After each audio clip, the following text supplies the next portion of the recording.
এই তো চলে আসলাম বৃষ্টির দিনে চিতই পিঠা বানাবো আজ। প্রথমে আমি ফ্রিজ থেকে চাউলের গুঁড়া বের করে নিলাম। 10 মিনিট রেস্টে রাখার পর আমি এক চুলায় দিয়ে দিলাম গরম পানি, আরেক চুলায় দিয়ে দিলাম চাউলের গুঁড়া। প্রথমে আমি চাউল গুঁড়া গরম করে নিচ্ছি হালকা, মানে হাত আঙ্গুলি দিলে যেন গরম বেশি না লাগে এরকমভাবে।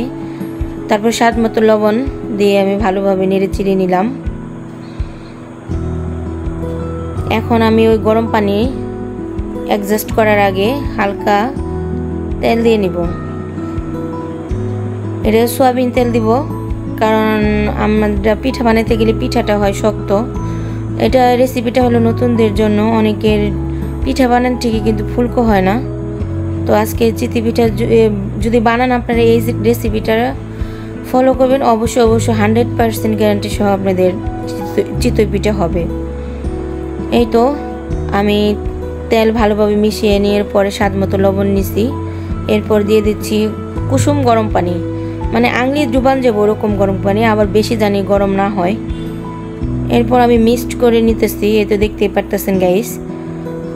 তো গাইস, কে কোথায় থেকে দেখছেন অবশ্যই কমেন্ট করবেন আর পাশে থাকবেন। আর আমার ইউটিউব চ্যানেল সাবস্ক্রাইব করতে ভুলবেন না। আমার ফেসবুকে লিঙ্ক দেওয়া আছে, সবাই অবশ্যই পাশে থাকবেন, আমার চ্যানেলটা সাবস্ক্রাইব করতে ভুলবেন না।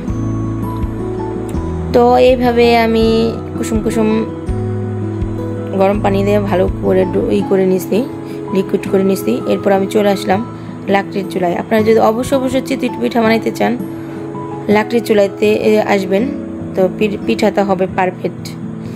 এই তো এখন আমি মাটির চুলায়, এই দেখেন পিঠা এমনভাবে হয়েছে, মানে প্রত্যেকটা পিঠা ভিতরে শীষ। পিঠাটা অনেক নরম সব হয়েছিল। এদিকে প্রচুর বৃষ্টি আমাদের বাসায়। সবাই ভালো থাকবেন, আল্লাহ হাফেজ।